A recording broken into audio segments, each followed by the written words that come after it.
হিউদাই কৈছিল, প্ৰেম এনেকুৱাই আৱৰণ খুলি হৃদয় জোৰাই। আজিৰ তাৰিখত আমি যদি প্ৰেমৰ ব্যাখ্যা লৈ যাওঁ, তেতিয়াহ'লে আপুনি নিশ্চিতভাৱে এই বিষয়টোত ইতিবাচক নহ'ব। কাৰণ প্ৰেমক লৈ নানান ধৰণৰ ঘটনা সামাজিক মাধ্যমত আমি শুনি থাকোঁ, দেখি থাকোঁ। আমি দেখোঁ যে প্ৰেমৰ চলনাৰে কোনোবা নাৰীক বা কোনোবা নাৰীয়ে পুৰুষক বিশ্বাসঘাতকতা কৰিছে। অৰ্থাৎ প্ৰেম শব্দটোৰ লগত বিশ্বাসঘাতকতা সোমাই আহিছে। লাহে লাহে প্ৰেম শব্দটোৰ পৰা দায়বদ্ধতা কমি আহিছে আৰু অবিশ্বাসৰ মাজত এটা সম্পৰ্ক গঢ় লৈ উঠে, বৈবাহিক জীৱন হয় আৰু সময়ত দেখা যায় যে স্বামী আৰু পত্নীৰ মাজত কেতবোৰ ভুল সিদ্ধান্ত লগত আমাৰ ভিতৰত সোমাই থকা ইগ'ই সম্পৰ্ক বিচ্ছিন্ন কৰে। এইখিনি মই যিখিনি আপোনালোকক কৈছোঁ, ইয়াক চিনাকি ছবি। আৰু এই চিনাকি ছবিৰ ফলত অসমত কি হৈছে জানেনে? আপুনি যদি গুৱাহাটীত পাৰিবাৰিক আদালতত খবৰ লয়, তেতিয়া দেখিব বিবাহ বিচ্ছেদ ভয়ংকৰ ৰূপত বাঢ়িছে।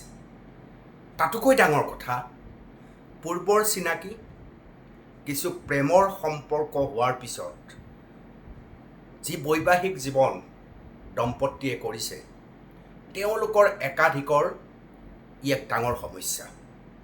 সন্তান এটা হৈছে বা হোৱা নাই, বা সন্তানটো খুটি খাব পৰা হোৱাই নাই, এনে পৰিস্থিতিত তেওঁলোকৰ মাজত বিভাজন হ'বলৈ আৰম্ভ কৰে। প্ৰথমতে মানসিক বিভাজন, আৰু য'ত আমি দেখিম যে পুৰুষতান্ত্ৰিক সমাজত পুৰুষজনৰ জোৰটো বেছি, গতিকে তেওঁৰ পত্নীক শাৰীৰিক অত্যাচাৰ কৰাৰ ঘটনা। আৰু পৰৱৰ্তী সময়ত এনেকুৱা ছবিও যায় যে নিজৰ পত্নীক যিমানেই শাৰীৰিক অত্যাচাৰ কৰিছে, মানসিক উৎপীড়ন কৰিছে, সেই একে সময়তে সেই মানুহজনে আন প্ৰেমত হাবুডুবু খাইছে।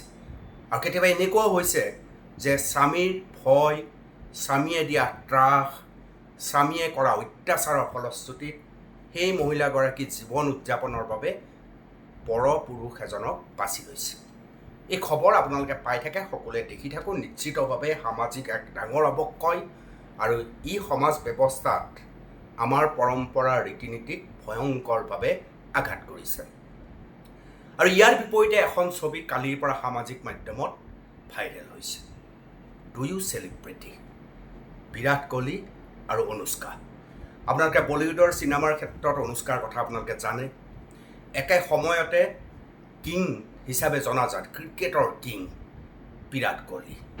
আজি বছৰ বছৰ ধৰি যিসকলে সামাজিক মাধ্যমৰ সৈতে জড়িত, ইনষ্টাগ্ৰাম যি চলায় বা এক্স হেণ্ডেলত যিসকলে যায়, বা আন্তঃৰাষ্ট্ৰীয় বা ৰাষ্ট্ৰীয় খবৰ যিসকলে ৰাখে, যিয়ে ক্ৰিকেট ভাল পায়, চিনেমা ভাল পায়, তেওঁলোকে এই জুটিটোক জানে।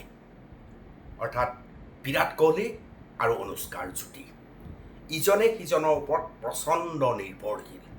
সময় এনেকুৱাও হৈছে যে পত্নীয়ে যেতিয়া মাতৃ হ'বলৈ ওলাইছে, তেতিয়া বিৰাট কোহলিয়ে আন্তঃৰাষ্ট্ৰীয় খেল এৰি পত্নীৰ কাষত থিয় হৈ আছে। আৰু আজি যেতিয়া আমি IPLত দেখিবলৈ সক্ষম হ'লোঁ, প্ৰথমবাৰৰ বাবে RCBয়ে মুকুট লৈছে, অৰ্থাৎ ট্ৰফি হাতত লৈছে। বিভিন্ন জনতাৰ মাজৰ পৰা গৈ গৈ গৈ বিৰাট কোহলিয়ে কিন্তু পত্নীক সাৱটি ধৰিছে।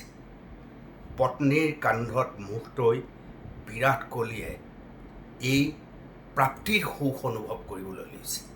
আৰু অনুষ্কাৰো সেই ধৰণেই এক আৱেগিক মুহূৰ্ত। আৰু দৃশ্য আপোনালোকে দেখি আছে। দৃশ্যটো প্ৰথমতে দেখিছে বিৰাট কোহলিৰ কোলাত এটি সন্তান, দুয়ো একেলগে আগবাঢ়ি আহিছে। এই যি সম্পৰ্ক, দুয়ো চেলিব্ৰিটি। আমাৰ ভাৰতৰ কথা বাদ দিয়ক, বিশ্বৰ কোনে নাজানে অনুষ্কা আৰু বিৰাট কোহলিক। কিন্তু দুয়োৰো যিটো প্ৰেমৰ সম্পৰ্ক, যি বুজাবুজি, স্বাভিমান অটুট ৰাখিও দুয়োৰো প্ৰতি উৎসৰ্গিত হোৱাৰ যিটো মনোভাৱ, এই মনোভাৱেই হৈছে আমাৰ পৰম্পৰা, আমাৰ ৰীতি নীতিক এক কৰি ৰখাৰ এক দুৰন্ত প্ৰয়াস।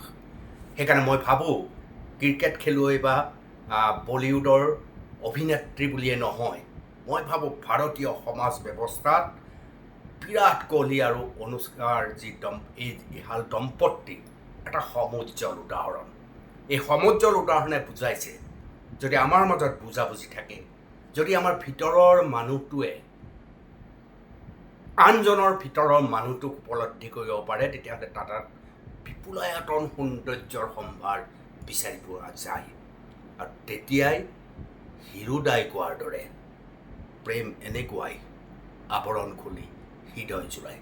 ছবিখন তেনেকৈ স্পষ্ট হয়। গতিকে পৰকীয়া প্ৰেম, সন্দেহ, অবিশ্বাস, অত্যাচাৰ, ইজনে সিজনক বিশ্বাস কৰিব নোৱাৰা পৰিস্থিতি, আমাৰ স্বাভিমানৰ নামত আমি প্ৰদৰ্শন কৰা ইগ', দায়বদ্ধতাহীন মনোভাৱ, আত্মবিশ্লেষণ কৰাৰ সময়। আমি আত্মবিশ্লেষণ কৰিব লাগে আৰু কেনেকৈ জীৱনটো গঢ়ি, ঘৰখন গঢ়ি, সংসাৰখন গঢ়ি সমাজলৈ আমি অৱদান আগবঢ়াব পাৰোঁ তাৰ চিন্তা কৰিব লাগে। বিষয়টো আপোনালোকেও চাগে মোৰ সৈতে একমত। জনাব প্ৰিয় দৰ্শক। ধন্যবাদ।